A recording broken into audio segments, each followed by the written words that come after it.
আসসালামু আলাইকুম বন্ধুরা, স্বাগত আমার এই বাংলা রান্নাঘর উইথ শেরিনা চ্যানেলে। আপনারা কেমন আছে? আল্লাহর রহমতে আমি ভালো আছি।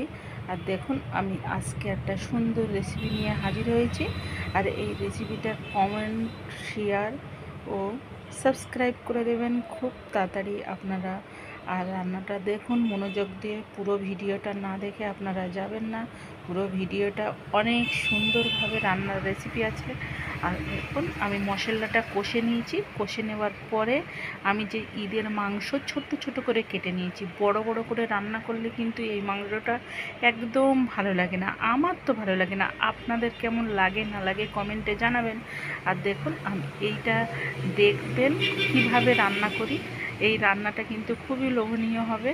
আর রান্নাটা যদি ভালো লেগে থাকে আপনারা রান্না করে দেখবেন, তাহলে আমার কমেন্টে অবশ্যই অবশ্যই জানাবেন, আমার এই পরিবারে জানাবেন। আমি তো পুরো ইউটিউব চ্যানেলটাকে পরিবার মনে করি, আমারই একজন মনে করি।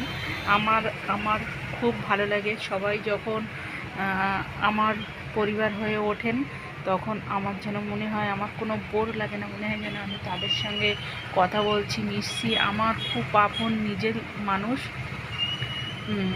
আমি মাংসটা দেওয়ার পরে এবার আমি যত সময় না পানি মরবে আমি নাড়াচাড়া করবো। একটু কাঁচা লঙ্কা দিয়েছি, যেহেতু কাঁচা লঙ্কার ফ্লেভারটা আমার খুব ভালো লাগে। আর দারুচিনি, এলাচ একটু দিয়ে দিলাম, আর একটু পরেও দেব। আর গুঁড়োটাও দিয়ে দিয়েছিলাম। আর দেখলাম যে ঝালের গুঁড়োটা কম হয়ে গেছে, আর একটু দেব। দেওয়ার পরে আমি নাড়াচাড়া করব, পানিটা একটু মরে আসুক। তাই এইভাবে ছোট ছোট করে রান্না করলে কিমার মতন করে কিন্তু রান্নাটা বেশি সুন্দর ভালো লাগে।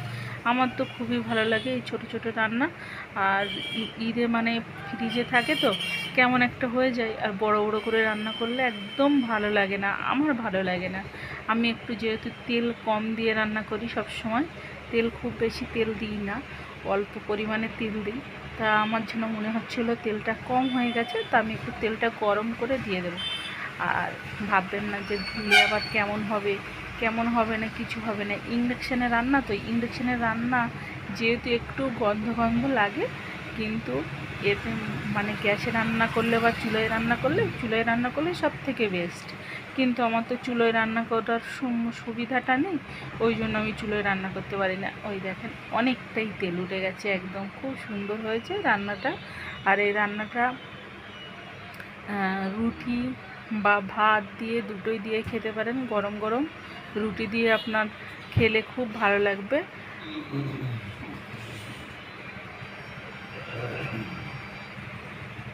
আমি আরও 10 মিনিট ঢাকা দিয়ে রাখলাম। রাখার পরে পানি কিন্তু আমি এখনও পর্যন্ত ব্যবহার করিনি। দেখেন কি সুন্দর কালার চলে এসছে, পানিটাও তেল উঠে গেছে, পানিটাও মরে গেছে।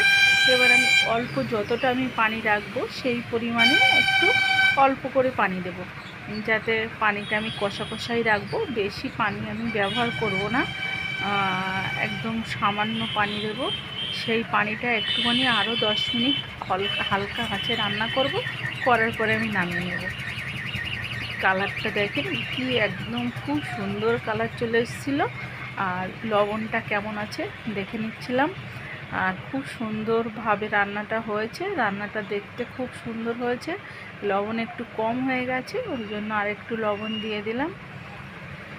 এইভাবে বন্ধুরা রান্না করে খেয়ে দেখবেন, জানাবেন। আর আমি এই মরিচটা আমার দিতেই হবে, বাড়ি গুঁড়ো করে রাখি, একদম নিজের হাতে গুঁড়ো করা মরিচ, কেনা মরিচ আমি ব্যবহার করি না। আর হাতে গুঁড়ো করার, নিজেরা তৈরি করে যে মরিচটা ব্যবহার করা হয়, ওই মরিচটার কিন্তু আলাদা একটা স্বাদ নিয়ে আসে।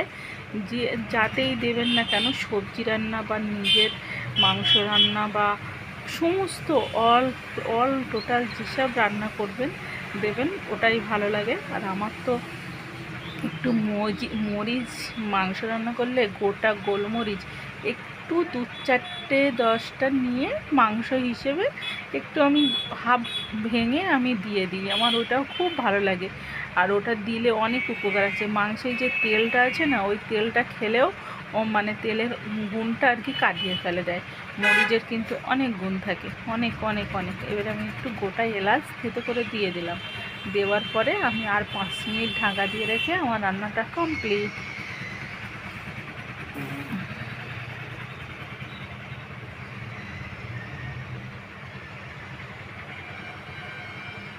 আল্লাহ হাফেজ।